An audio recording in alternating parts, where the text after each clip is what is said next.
टक्कर कोई खिला रहा है, वो भी अहमदनगर ही है। मैं दोस्तों ये बातें इसलिए बता रहा हूं, संप्रभुता आपके यहाँ की पुण्य श्लोक राजमाता अहिल्या देवी होलकर 1725 में आपके ही जिले में पैदा हुई। ब्रिटिश पार्लियामेंट इस देश की उनको आदर्श शासिका मानती। संप्रभुता ऐसी कि आज भगवान महादेव के 12 ज्योतिर्लिंग का जीर्णोद्धार पुनरोद्धार 22 से मंदिर मस्जिद घाट गुरुद्वारे का निर्माण करने वाली वो देवी आपके जिले में पैदा हुई। संप्रभुता ऐसे कि जब भारत छोड़ो आंदोलन हुआ, 1857 की क्रांति हुई, तो आपके जिले से, आपके यहां एक अहमदनगर का किला है, उस किले से भोगा नायक और उसके 7000 भील साथियों ने अंग्रेजों से डटकर मुकाबला किया। आपके अहमदनगर से वो क्रांति होगी 1857 में। 1942 में जब ब्रिटिश के खिलाफ भारत छोड़ो आंदोलन हुआ, आपको जानकर ताज्जुब होगा, स्वतंत्रता संग्राम सेनानी अब्दुल कलाम आजाद, गोविंद बल्लभ पंत, आचार्य नरेंद्र देव और पंडित जवाहरलाल नेहरू इसी किले में कैद किए गए थे, अहमदनगर के किले में। ये संप्रभुता का जिला है। संप्रभुता का जिला इसलिए है कि इसी किले में पंडित जवाहरलाल ने डिस्कवरी ऑफ इंडिया नामक की किताब इसी आपके जिले में बैठकर लिखी थी। इसी जिले में अब्दुल कलाम आजाद ने खातिर गुबार नाम की किताब लिखी थी कि मुझे आजादी क्यों चाहिए। मैं ऐसे जिले को प्रणाम करता हूं। लेकिन आज अभी यहां बात कर रहे थे श्रीमती नाना, हमारे प्रदेश अध्यक्ष, जातिगत जनगणना, आरक्षण, किसानों की बात आपने की, ये बड़े मुद्दे हैं। मैं समझता हूं कि हमारे राष्ट्र नायक महादेव जी जानकर साहब इस पर प्रकाश डालेंगे। दोस्तों, मैं चाहता हूं कि मैं आपका ज्यादा समय नहीं लूं, अपना पूरा समय मेरे नेता राष्ट्र नायक महादेव जी जानकर साहब को दूं। बस 2 मिनट में आपका लूंगा। नेता, नीति और नीयत, आपने बहुत बार वोट किए, कभी आपने नेता, नीति और नीयत नहीं देखी।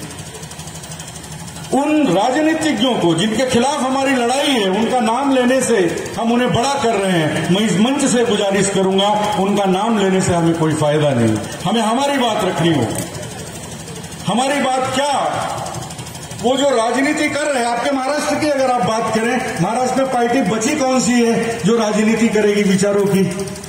आज की हालत में महाराष्ट्र में पार्टी बची कहां है? कोई पार्टी नहीं बची है।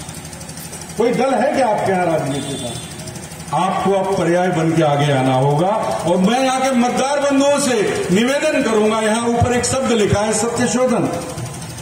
आप सत्य शोधन करिए, आप मतदान मत करिए, क्योंकि दान दी हुई चीज वापस नहीं ली जाती और हर 5 साल बाद आप दोबारा मतदान करते हैं। अगर आपने एक बार दे दिया तो 5 साल बाद क्यों वापस देते हैं?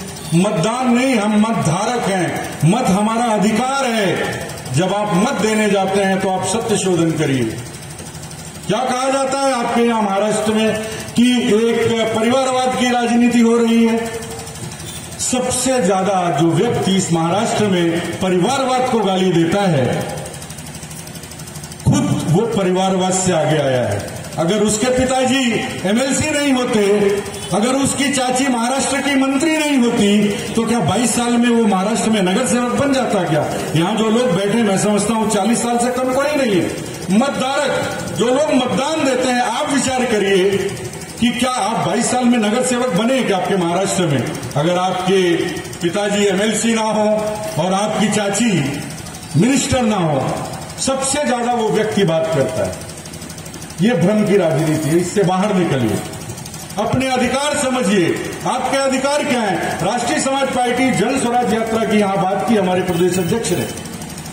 क्यों वोट देना चाहिए राष्ट्रीय समाज पार्टी को?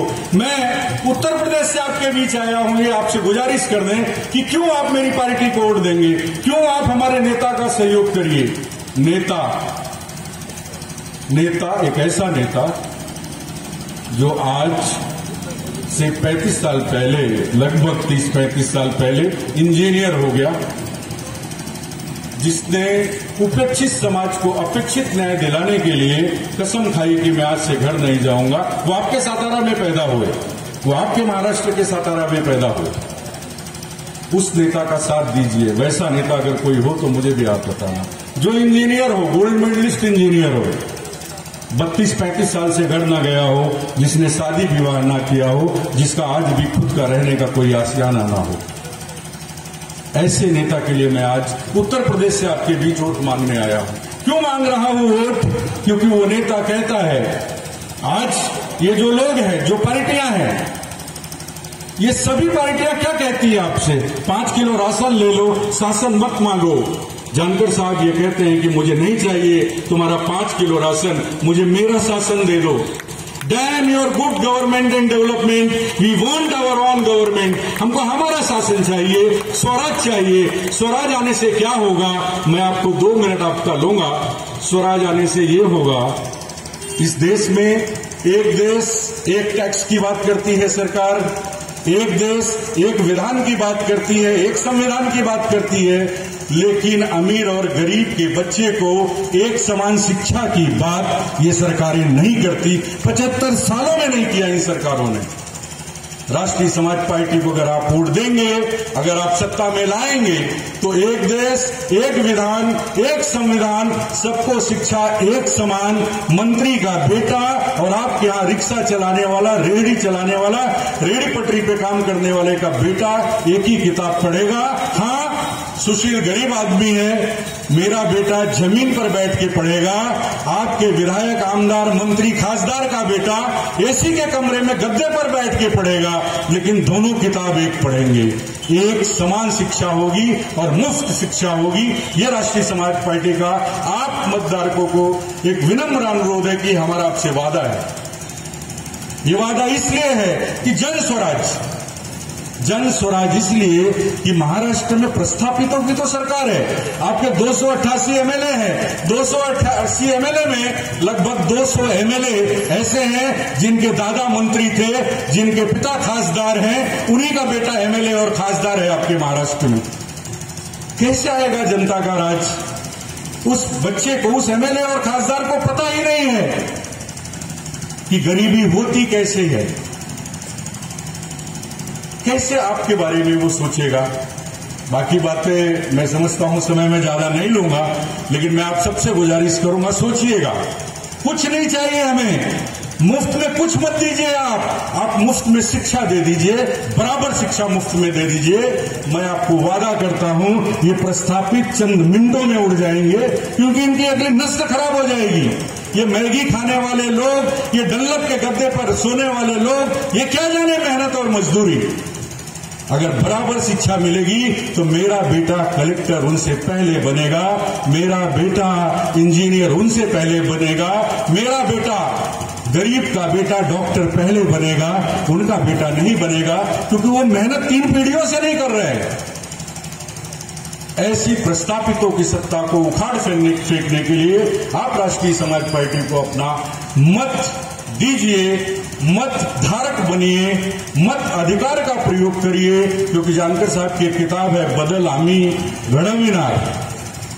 मैं समझता हूं वो बदल लाने का वक्त आ गया है। आज 20 साल इस पार्टी को बनाकर हो गया मौली नाना, अब वो समय आ गया है कि आपको बदलाव लाना होगा, क्योंकि अब कोई ऑप्शन ही नहीं है, अब कोई बचा ही नहीं है। आप सत्य शोधन करिए, जो लोग आपको आकर समझाएं उनकी पृष्ठभूमि देखिए, उनके दादा, पिता, चाचा, मंत्री कुछ तो रहे होंगे, वही आपके बीच आएंगे। हमारे और आप जैसा कोई नहीं होगा। मैं आपके दुख को समझता हूं, आप मेरे दुख को समझेंगे। वो जो आते हैं वो आपके और मेरे दुख को नहीं समझते। इन्हीं शब्दों से मैं आपसे रजा लूंगा और कार्यकर्ताओं से एक आह्वान करूंगा कि एक युद्ध नीति का जो मिलिट्री साइंस है, उसका एक बहुत अच्छा कोट है कि जो सेनाएं शांति काल में पसीना बहा लेती हैं, युद्ध काल में उनका खून नहीं बहता। ये शांति काल है। अगर कार्यकर्ता अभी खून बहाएंगे, पसीना गिराएंगे, तो उन्हें जीत जरूर मिलेगी, खून बहाने की जरूरत नहीं पड़ेगी। इन्हीं शब्दों से मैं आपसे रजा लेता हूं। Thank you. जय भारत, जय राष्ट्रपा, जय गांधी। Thank you. बहुत बहुत धन्यवाद सर जी। आपने सबके दिल को लगने वाली बात यहाँ रखी, आपको मनपूर्वक धन्यवाद।